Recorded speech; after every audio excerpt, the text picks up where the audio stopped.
নতুন নতুন ভয়ানক হরর স্টোরি শুনতে চাও তারা কিন্তু অবশ্যই আমার ইউটিউব চ্যানেলটা সাবস্ক্রাইব করে রাখবে। গাইস, আমি কিন্তু চেষ্টা করি তোমাদের থেকে ঘটনা কালেক্ট করার। আমাকে কিন্তু অনেকেই ইনবক্সে ঘটনা পাঠাচ্ছে। গাইস, তোমরা চাইলে তোমরাও কিন্তু তোমাদের সাথে ঘটে যাওয়া হরর স্টোরিগুলো আমার সাথে শেয়ার করতে পারো। সো গাইস, চলো চলে যাই আজকের স্টোরিতে।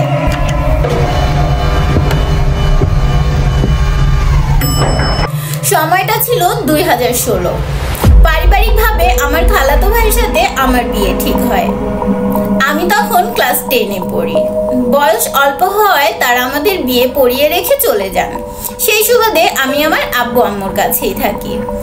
এসএসসি পরীক্ষার আগ পর্যন্ত সবকিছু ঠিকঠাকই চলছিল। পরীক্ষার পর থেকে শুরু হয় আমার সমস্যা। কলেজে তখনও ভর্তি হই নাই, এই জন্য অনেক বেলা করে ঘুম থেকে উঠতাম। এরকমই একদিন সকালবেলা ঘুম থেকে উঠে বাথরুম থেকে ফ্রেশ হয়ে বের হয়েছি। আমার মনে হলো আমার হাতের উপর একটা পোকা এসে বসেছে। আমার কাছে মনে হয়েছে পোকাটা অনেক ভারী ছিল। ঘটনাটা শুরু এখান থেকেই। এরপর একদিন সন্ধ্যার সময় আমি টিভি দেখছিলাম। তখন আবার আমার মনে হয় একটা পোকা আমার ঘাড়ের কাছে পড়লো। সে পোকাটাও আমার কাছে অনেক ভারী লাগলো। আমি কম কথা বললেও সবসময় হাসি খুশি হয়ে থাকতাম। কিন্তু একটা সময় পর আমি অনেক মনমরা হয়ে যাই। কিছু ভালো লাগতো না।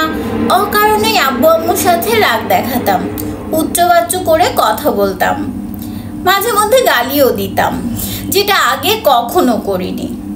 রাতে একদমই আমার ঘুম হতো না। এমনও হয়েছে ভোরের আজান শেষে আমি ঘুমিয়েছি। নামাজ কালাম পড়তাম, কিন্তু পরে আর তাও পড়তাম না। পড়াশোনায় ভালো ছিলাম, কিন্তু পড়াশোনাও আর ভালো লাগতো না। আমার সাথে কেউ একটু জোরে কথা বললেই কাঁদতাম। মনে হতো কেউ আমাকে ভালোবাসে না। ধীরে ধীরে আমার শরীর খারাপ হতে থাকে। জ্বর নাই, কিছু নাই, অথচ থেকে থেকে শরীরে অনেক কাঁপুনি শুরু হতে থাকে, সাথে তীব্র শ্বাসকষ্ট। দিনে 5-7 বার করে এমন হতো। হঠাৎ একদিন খুব বেশি বেড়ে যায়। আমাকে মেডিকেলে নেওয়া হয়। মেডিকেলের ডাক্তার বলে রাজশাহী নিয়ে যেতে।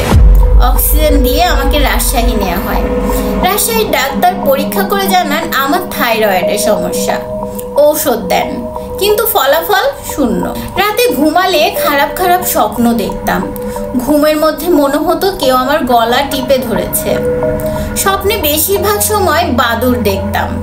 প্রথম দিকে কেউ বিষয়টি আমলে না নিলেও খারাপ স্বপ্ন দেখতাম। এজন্য আমার মেজো চাচির দূর সম্পর্কের এক ভাইয়ের কাছ থেকে আমাকে একটা তাবিজ এনে দিয়েছিল। কিন্তু ধর্মের সঠিক দিক ও নির্দেশনা বিবেচনা করে আমি তাবিজটি খুলে রেখেছিলাম।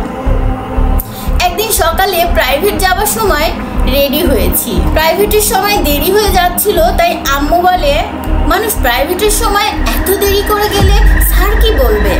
ব্যাস, শুরু হয়ে গেল আমার কাঁপুনি, শ্বাসকষ্ট আর কান্না। একসময় কান্না করলে শুধু বলতাম, কেউ আমাকে ভালোবাসে না, কেউ আমাকে ভালোবাসে না, আমি মরে যাব, আমি মরে গেলে তোমরা সবাই শান্তি পাবে। এগুলো বলতাম আর কাঁদতাম। আর বলতাম আমার কিচ্ছু ভালো লাগছে না, খুব মাথা ব্যথা করছে, খুব মাথা জ্বলছে, আমার খুব ভয় করছে। আমি চোখ খুব শক্ত করে বন্ধ করে রাখতাম, তাকাতে ভয় করত। আমার এরকম সমস্যা দেখে আম্মু আমার শ্বশুরকে ফোন দিয়ে আসতে বলে। উল্লেখ্য যে আমার শ্বশুর একজন আলেম মাওলানা ছিলেন।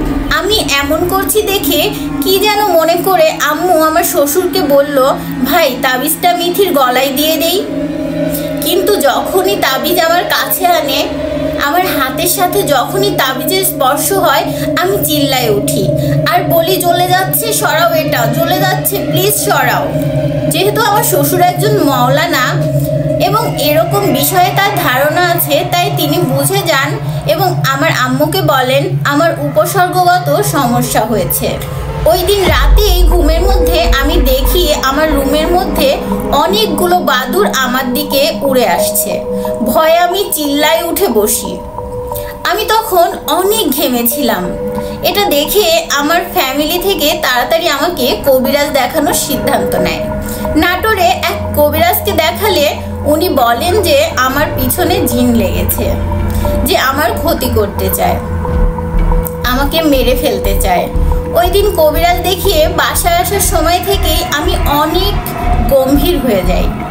বাসায় আসার পর হাত মুখ না ধুয়ে বোরকা না খুলেই আমি বিছানায় শুয়ে ঘুমিয়ে পড়ি। দুপুরে খাবার জন্য ডাকলে আমি প্রথমে খাবার খাবো না বলি।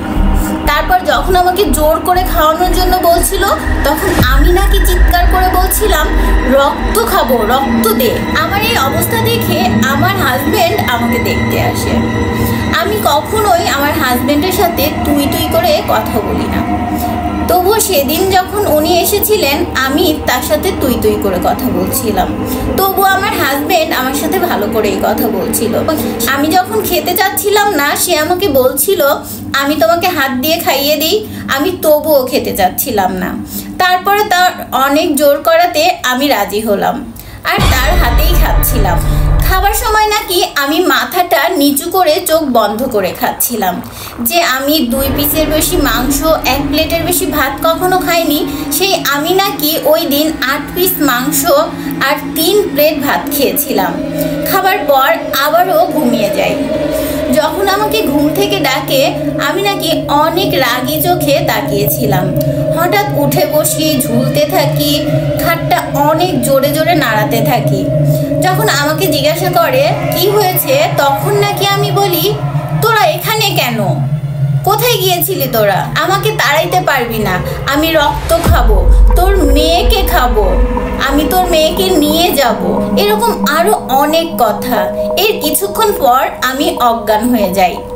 কি হয়েছিল, কি বলেছি তার কিছুই আমার মনে থাকে না।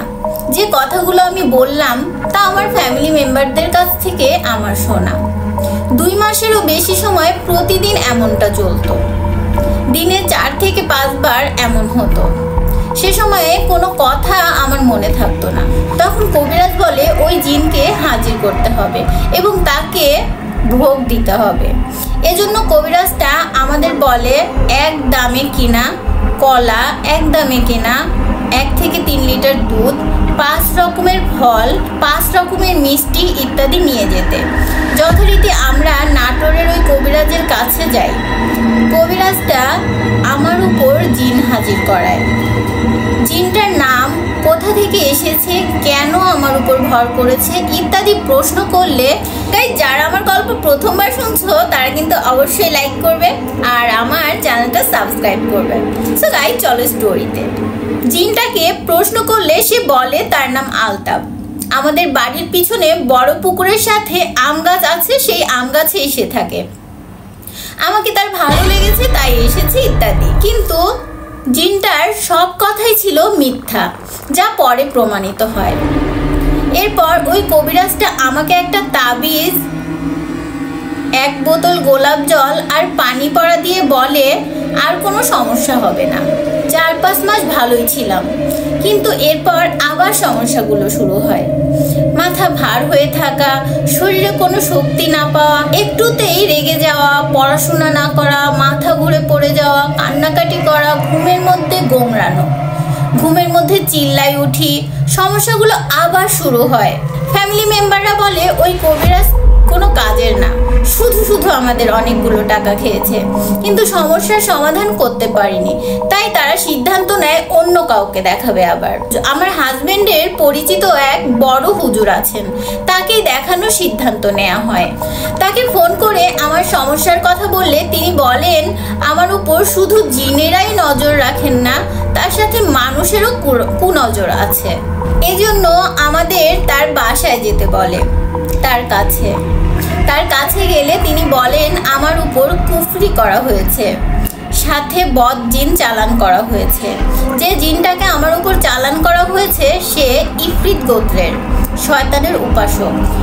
আমার চুল, ব্যবহৃত জামার অংশ, মাসিকের সময় ব্যবহার করা প্যাড আর আমার বাবা মায়ের নাম দিয়ে আমার উপর কুফরি কালো জাদু করেছে।